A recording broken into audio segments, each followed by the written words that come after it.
On the 16th of July 1935, the world's first parking meter was installed in Oklahoma City, Oklahoma.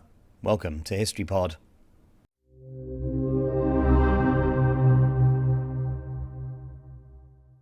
The early 1930s had seen a significant increase in the number of automobiles in the United States.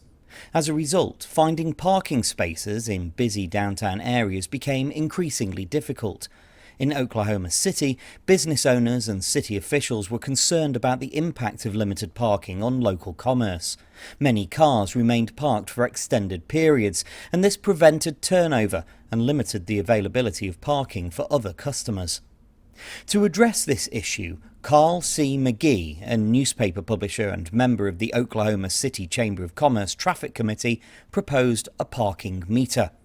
After producing a prototype that was patented in December 1932, he sought the help of engineers Thuesen and Gerald A. Hale from Oklahoma State University, who developed the parkometer.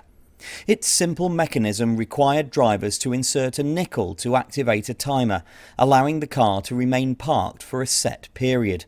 When the time expired, the meter displayed a warning to indicate that the parking period had ended. The first parking meters were installed along the southeast corner of 1st Street and Robinson Avenue in downtown Oklahoma City. Initially, there was skepticism and resistance from the public.